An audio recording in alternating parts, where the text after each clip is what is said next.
Om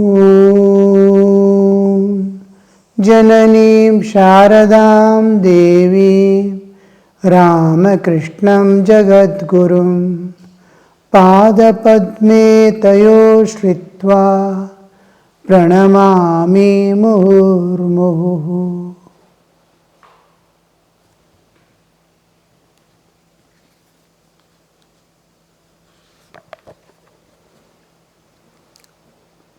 We saw the song in the last class, I shall become a yogi. Wherever God has kept me without my ego expression, I shall dwell there and be a yogi. In what way? Love's mountain cave I shall dwell. Fountainhead of bliss, I shall enjoy the yoga, get lost in the yoga. Hunger of knowledge with the fruit of truth.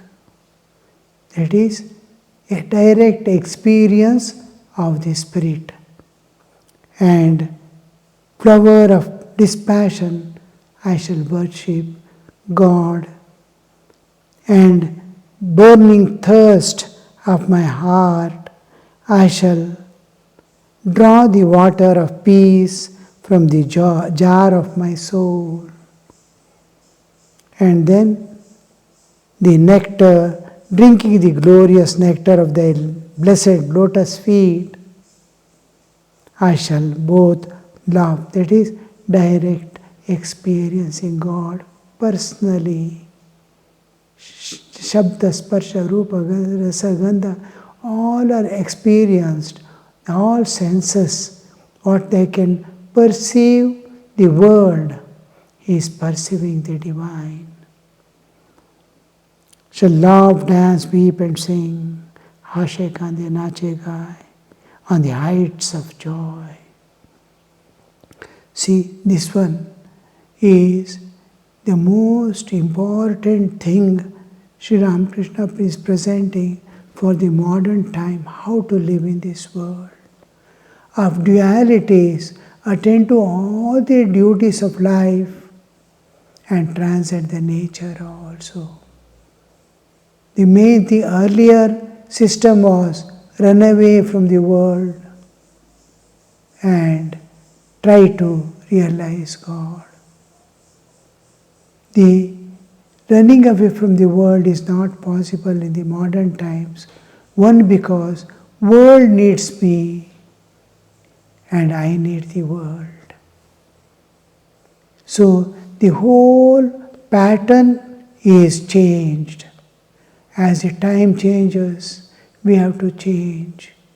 We have been seeing from time to time how the law of the state goes on changing. From time to time, in Indian context also, Smritis, Manusmriti, Parashara Smriti, 18 Smritis were there, are there in our history. As the changing time, we have to change our sadhana also. So God gives some supports temporarily for the society, now and then bringing some profit somewhere, till they ultimately go to the pure spirituality, where universal love, sacrifice, and longing for God are combined as the Atmano Mokshartham Jagatitaya cha. I shall sacrifice my life for the welfare of this world, struggle to give whatever I can to this world, and also I shall transcend, because one of the important aspects of God is Vishwarupa, and He dwells in every heart. I am seeing good and bad, right and wrong, but in nature or God, He is pervading everything. He is dwelling in every heart of the sinner and saint alike. This Antaryami concept and Vishwarupa concepts demands my sacrifice, independent of the differences. And how do you dissolve the differences? In divinity and spirituality, all differences dissolve. I hold on to the spirituality and divinity, transcend the duality, and serve one and all as my own. So Atmano Mokshartham always goes with the Jagat Hitaya, because whom I am aspiring for, I do not know, but he is visible as Vishwarupa and innumerable Jivas that I can see. Loving them, expanding myself to the universal level, I shall be beyond to see what is he, where is he, how is he also. So two-word journey, expansion into the world, and inward journey to who am I in this world. So Sri Ramakrishna has presented this concept to us, to be where God keeps and strive to Gospel of Sri Ramakrishna and Bhagavad Gita. These two are two important scriptures which will show us time and again how to live in this world and attain God. It begins with denial of the bodily existence and assertion of my spiritual existence. Second chapter, last chapter, Sannyasa Yoga, to give up all things and surrender to God. So this is how we live in the world and transcend the nature and attain God.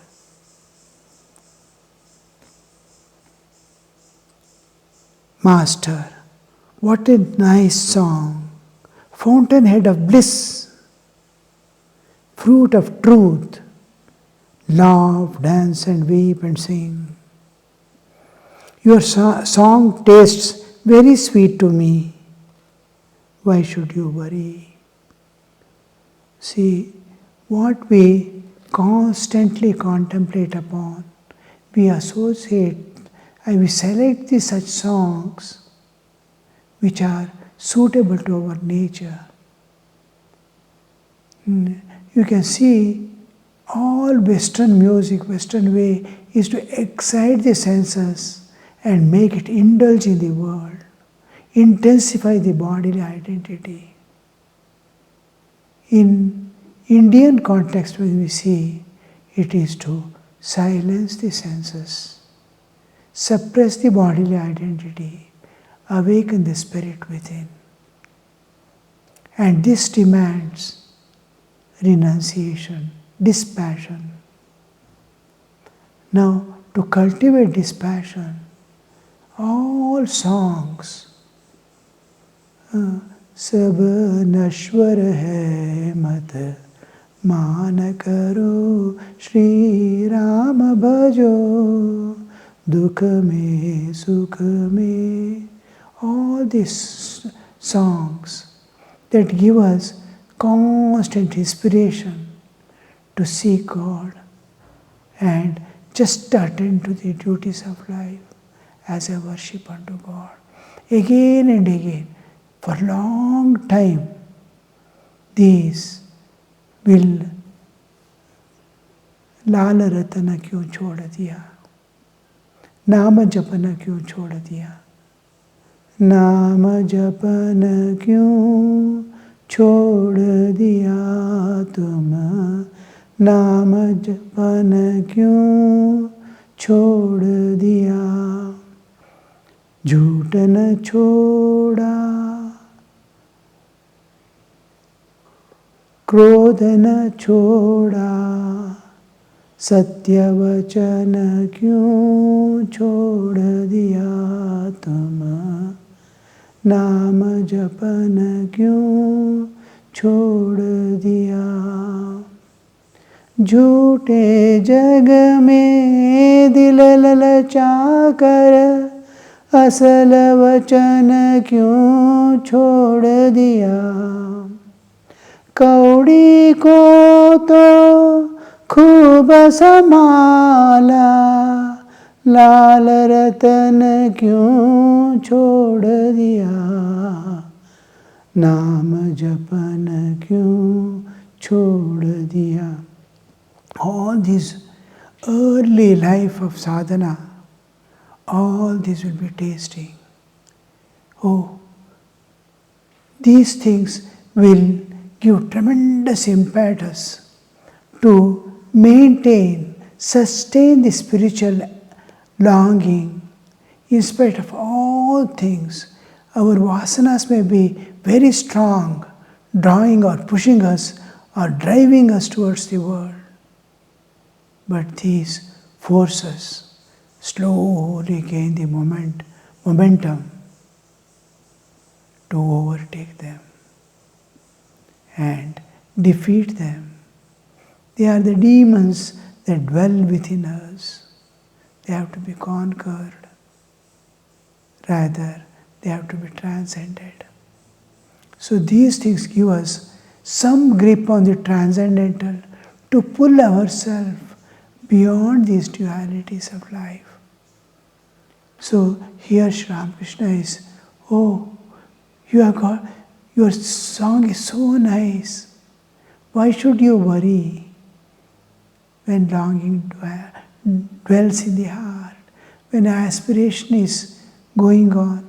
This is what he likes, and he's singing. What he likes, what this same thing is coming out. Thakur assures him, when you are singing this song, there is nothing to worry. Pleasure and pain are inevitable in the life of the world. One suffers now and then from a little worry and trouble. A man living in a room full of soot cannot avoid being a little stained. Pleasure and pain are inevitable in life.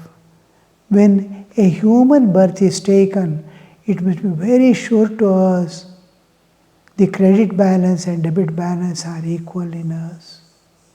Then only the human birth comes.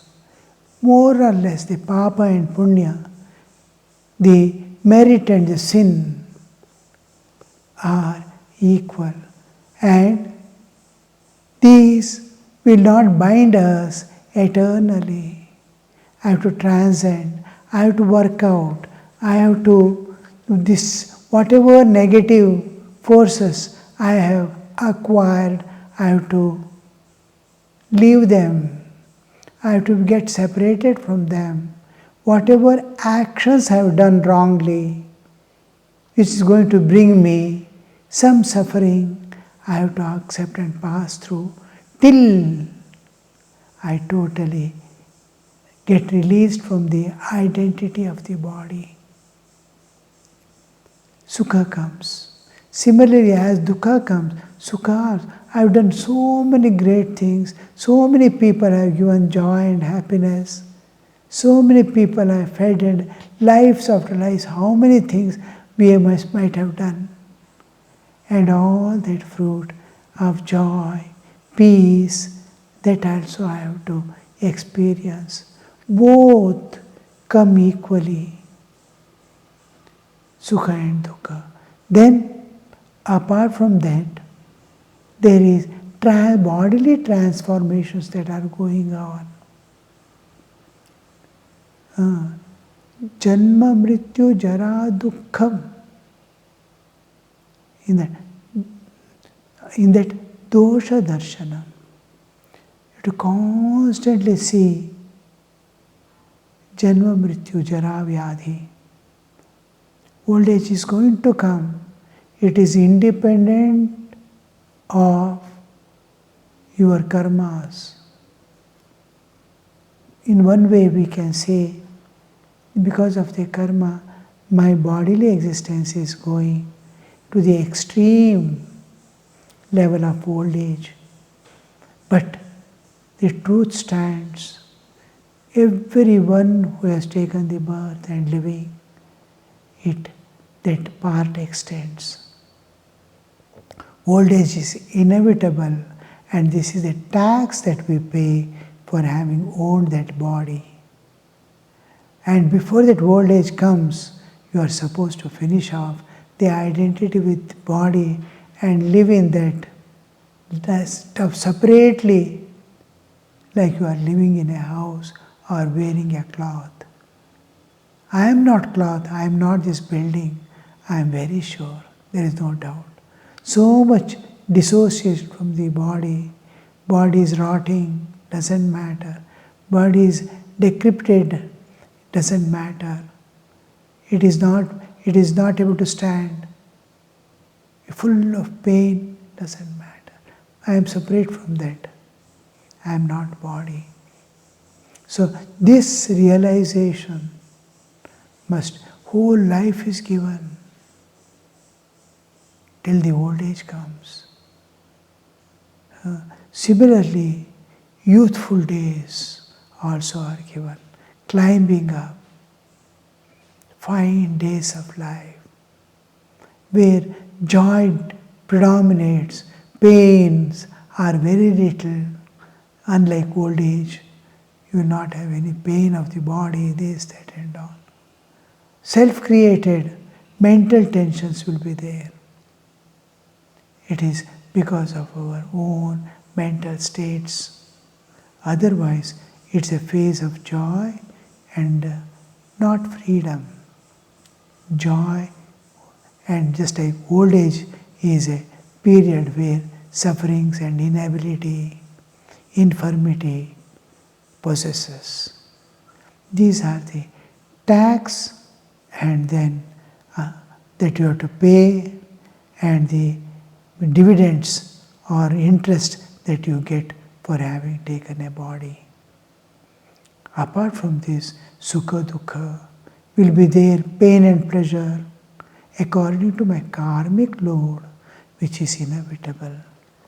If you can convert this youth into a constant source of energy to transcend the nature, to love God, to love this world, to serve this world, by the time you come to the old age, you will be independent of body.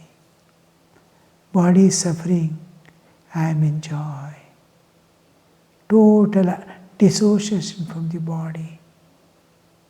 So this Sri Ramakrishna is telling, re-insisting in us, pain and pleasure are inevitable because it is human life. In the life of the world, one suffers now and then from a little worry and trouble. A man living, because we are in the world,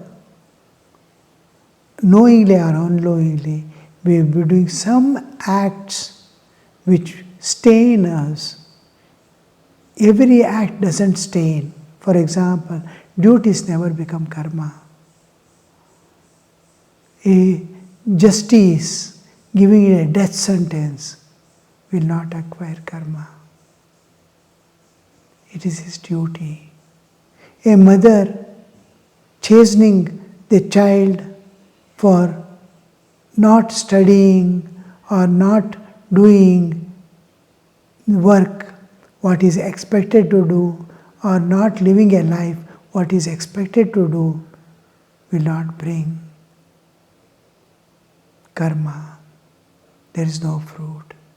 So most of the things we are supposed to do only our duties. Everywhere you have to ask, is it my duty? Then, am I missing my duty? Am I shirking of my responsibility? Also we have to see. That also stays.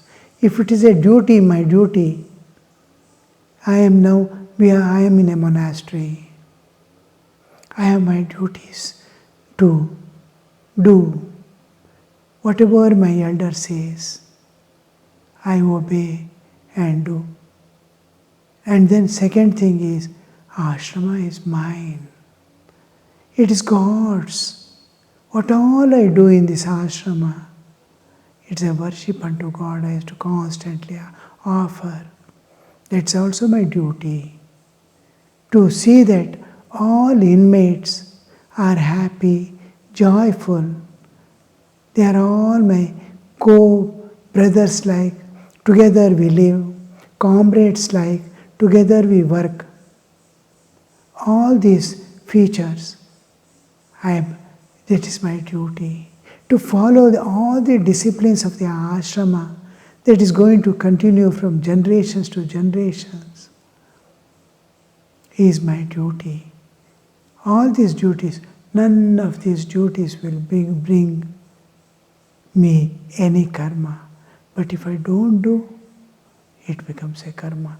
Having renounced, I will be entering into the karmic cycle again, just by not doing duty. So here, now, anybody in danger, anybody wants anything, because I have renounced, I must be able to rush and serve. So how the duty concept, the karma concept comes, you see. So to remain unstained in the world, unstained. A man living in the cannot but avoid a little stained.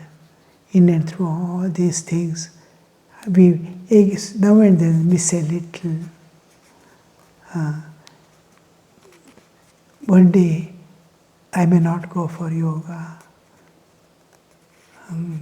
I missed discipline. One day I may not attend the Sandhyarti. I am free, but I don't feel like. Some vasanas come, and it finds immediately some reason for that.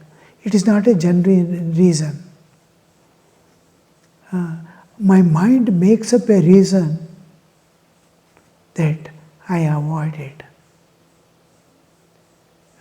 Guilt remains there, but it is covered by my intelligence. No, don't bother about it like. These are the small stains living in the room full of soot. A little stain will be there, doesn't matter. Dada, please tell me what I should do now. Master, chant the name of Hari morning and evening, clapping your hands. How considerate Sri Ramakrishna is, you see. What is our need is never to forget God. Constantly be in touch with God. Unbroken thought of God during the activities, during the rest, during all the period. Nirantara smarana. This is what is expected. But Sri Ramakrishna knows the capacity. Because like a child, I can lift a stone and carry. When a child wants to do, I will give a small stone. He wants to carry the same stone which I am. He knows, Father knows. If I give, he will drop on his own leg. Within 2 steps, I can put that on his shoulder. He's a small boy. So he gives only that size which he can carry in his arms. Like that, Sri Ramakrishna is telling him, chant the name of Hari morning and evening, clapping your hands. Come once more when my arm is healed a bit. Morning and evening, clapping your hand. Here, the clapping your hand is an important condition. One is to get rid of the shyness. I should not be. So ask any person to stand somewhere under a tree or sit under a tree and go on clapping and chanting the name of God. How? I saw a patient.